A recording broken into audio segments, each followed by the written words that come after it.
నమస్తే ఫ్రెండ్స్. ఈ ప్రయోగంలో ఈ మొదటి వీడియో గనుక కాస్త ఓర్పుతో ముందు మాట పూర్తిగా చూడండి. అప్పుడే ఈ వీడియో వల్ల మీకు నిజమైన ప్రయోజనం కలుగుతుంది. ఫ్రెండ్స్, మా రోజుల్లో ఈ కామిక్ స్టోరీస్ చదివే మేము ఇంగ్లీషు నేర్చుకున్నాము. నిజంగా ఇది చాలా ప్రభావవంతంగా పనిచేస్తుంది. స్కూల్ రోజుల్లో మీరు నేర్చుకున్న స్పీచ్ నిజ జీవితంలో ఎలా ఉపయోగపడుతుందో కూడా ఇక్కడ మీకు తెలుస్తుంది. సంభాషణలతో కూడిన చిత్రాలు చూస్తూ మీరు చదువుతూ ఉంటే మీకు తెలియకుండానే ఆయా పాత్రలలోకి మీరు పరకాయ ప్రవేశం చేస్తారు. దీనిలో మీరు గమనించాల్సింది 1. చిత్రం డిస్క్రిప్షన్ మొత్తం ఇంగ్లీష్ టు ఇంగ్లీష్ ఉంటుంది. దీనివల్ల మీకు మాట్లాడటంలో మెలకువలతో పాటు ఇంగ్లీష్ కరెక్ట్ యాక్సెంట్ కూడా తెలుస్తుంది. 2. ఎక్కడైనా మీరు వాయిస్ వినటంలో ఇబ్బంది పడకుండా ప్రతి శబ్దము టెక్స్ట్ రూపంలో స్క్రీన్ మీద కనిపిస్తుంది. 3. అవసరపడిన గ్రామర్ లేదా ముఖ్యమైన విషయములు పూర్తి తెలుగులో వివరించడం జరుగుతుంది. వీడియో కంప్లీట్ అయ్యాక కామిక్ స్టోరీ పూర్తి చిత్రాన్ని మీరు స్క్రీన్ షాట్ తీసుకొని ఆ చిత్రం కథను మీ నేస్తానికి ఎక్స్ప్లెయిన్ చేయండి. 4 వారాల తర్వాత మ్యాజిక్ చూడండి. Okay friends, feel free to ask your questions in the comments. Don't forget to subscribe to the channel and like it. I wish you good progress in your English practice. Namaste.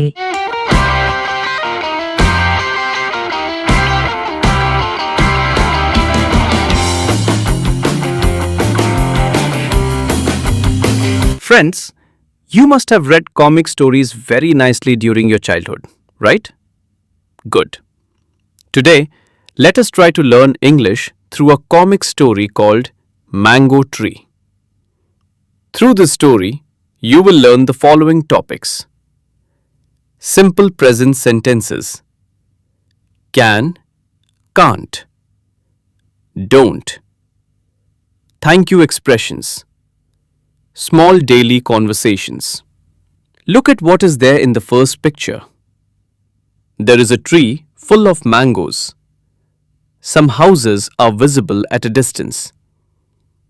In the second picture, Suresh and Ravi are going to school. Let us observe the conversation between them. Ravi says, "Wow, so many mangoes." Then Suresh says, "Yes, they look delicious." Ravi, "I want a mango." Then Suresh warned, "Don't climb the tree." Friends, this is what has happened so far. Did you get it? Alright.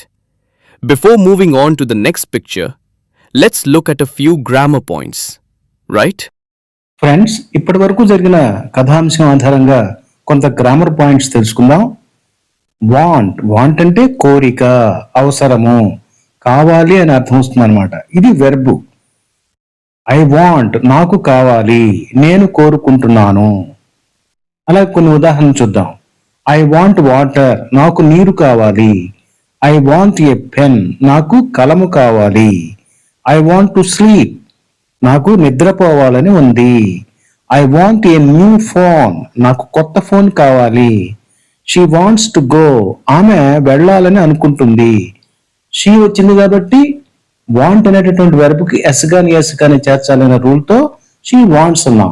Subject third person singular అయితే వెర్బ్కి s గాని s గాని వస్తుంది. Simple present గుర్తొచ్చిందా? Yes, she wants to go ఆమెకు వెళ్ళాలని ఉంది, ఆమె వెళ్ళాలని అనుకుంటుంది. ఫ్రెండ్స్, అదే కాస్త అడ్వాన్స్ లెవెల్కి వెళ్ళాలంటే ఐ వాంట్ బదులు ఐ వుడ్ లైక్ అంటే బాగుంటుంది. మరింత పొలైట్ గా ఉంటుంది అనమాట. ఐ వాంట్ అంటే మనం డైరెక్ట్ గా అడిగినట్లుగా అనిపిస్తోంది. I would like some tea నాకు కొంచెం టీ కావాలనుకుంటున్నాను. ఇది కొంచెం పొలైట్ గా అడగటం అనమాట. ఓకే. విద్యా సంబంధమైన ఛానల్స్ తక్కువ మంది చూస్తూ ఉంటారు. చూసిన మీరు కూడా లైక్ చేయకపోతే ఎలాగో చెప్పండి. దయచేసి లైక్ చేసి షేర్ చేయండి. నమస్తే. అలాగే డోంట్ అంటే చేయవద్దు. డోంట్ రన్ పరిగెత్తవద్దు. డోంట్ షౌట్ అరవద్దు. డోంట్ ఫైట్ తగాదా పడద్దు, కొట్టుకోవద్దు, తిట్టుకోవద్దు. ఇలా అన్నమాట. తెలిసిందా? చాలా సింపుల్ గా ఉంది కదా. ఎస్. మరి రెండవ చిత్రానికి వెళ్దామా? Okay. Friends, from now on, instead of calling it the third picture, let's call it the second scene. Let's name the second scene Ravi climbs the tree. Here, even though Suresh warned him, Ravi did not listen and tried to climb the tree. While climbing the tree, Ravi said, "I can climb fast." Then Suresh said, "Be careful." But Ravi replied, "Don't worry." As he was saying that, he suddenly fell down from the tree.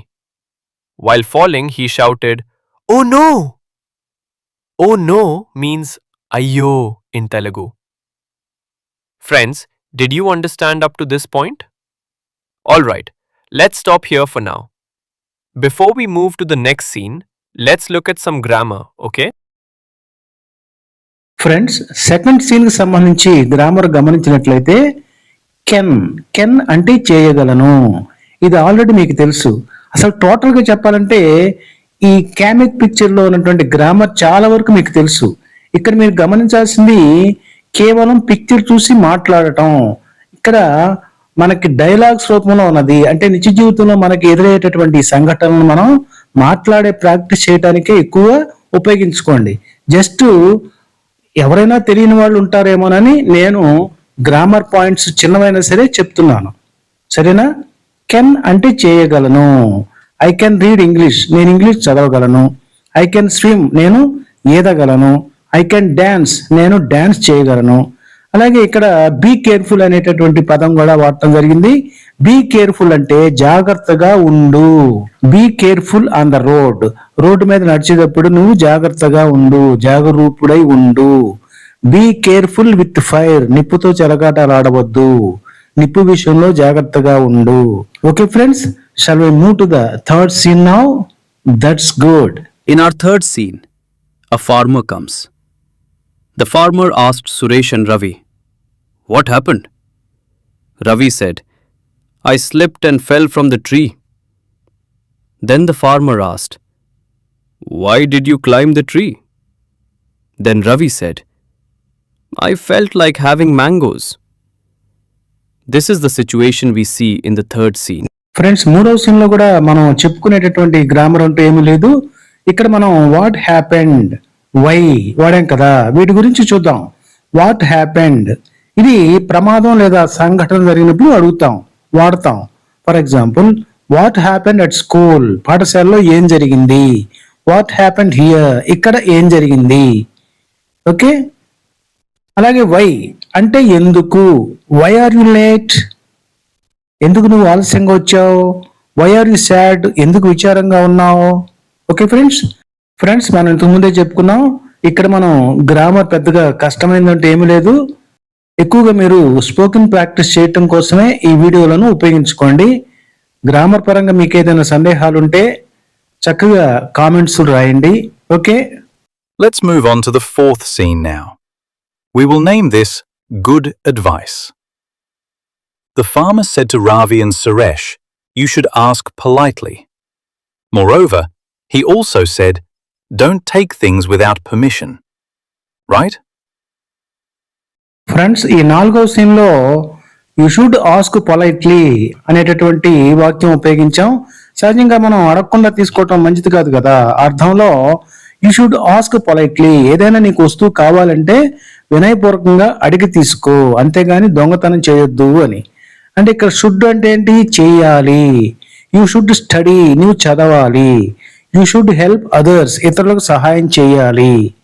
Don't take things without permission, permission అంటే అనుమతి కదా, అనుమతి లేకుండా ఎప్పుడు కూడా ఏ వస్తువు తీసుకోవద్దు. ఈ విషయాన్ని మనం ఈ ఫోర్త్ సీన్ లో తెలుసుకుందాం. Okay. Fifth scene. We will call the fifth scene Happy Ending. The farmer brought a basket full of mangoes, handed them to the children and said, "Here, take these mangoes." In response, Ravi said, "Thank you, uncle." Suresh also added, "You are very kind." ఈ fifth scene లో మనం thank you అనేటటువంటి పదాన్ని ఉపయోగించాం. మనకు ఎవరైనా సహాయం చేసినప్పుడు ఈ పదం చెబుతాము. Thank you teacher, thank you mother, అలాగే కైండ్ కూడా ఉపయోగించాం. అంటే మంచి మనసు కలిగిన. షీఈ్ కైండ్, ఆమె చాలా దయార్థ హృదయం కలిగినటువంటిది. మై టీచర్ ఈజ్ కైండ్, మా ఉపాధ్యాయులు చాలా మంచివారు, చాలా మంచి మనసున్నవారు. Sixth scene. Now, let's look at the sixth scene. Let's remember this as farmer's final words. What did the farmer say here? He said, "Don't steal, always ask," which means, "Dongatanam cheyavaddu, eppudu adugu." There are no major grammar points for us to learn in this scene, so let's move on to the seventh scene. ఈ 6వ scene మనం గమనిస్తే దీనిని మనం farmer final words గా గుర్తుపెట్టుకున్నాం కదా. ఇక్కడ రైతు ఏమన్నాడు? డోంట్ స్టీల్, ఆల్వేస్ ఆస్క్ అన్నాడు. అంటే దొంగతనం చేయొద్దు, ఎప్పుడు అడుగు అని. దీనిలో మనం తెలుసుకోవాల్సినటువంటి గ్రామర్ పాయింట్స్ ఏమీ లేవు. మరలా చెప్తున్నాను, మీరు స్పోకెన్ ప్రాక్టీస్ కోసమే ఎక్కువగా ఈ వీడియోలను ఉపయోగించండి. Right? Seventh scene. This is the moral of the story. What is the lesson we have learned from this story? Always ask politely. Do not take things without permission. Try to remember this moral as a catchy phrase. ఈ 7వ scene మనం moral of the story అన్నట్టుగా గుర్తుపెట్టుకుందాం. దీంట్లో ఏముంది? Always ask politely, don't take things without permission. ఈ పదం కూడా మనం ఆల్రెడీ చెప్పుకున్నాం. ఎప్పుడు మర్యాదగా అడగాలి, అనుమతి లేకుండా వస్తువులు తీసుకోకూడదు.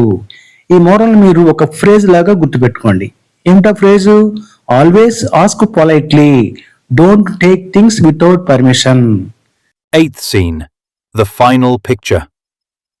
And finally, the eighth picture. What does the quick revision tell us? It reminds us of the core sentences and words around which this entire story revolves. In other words, it encourages you to try speaking English by using these specific words. What are those sentences?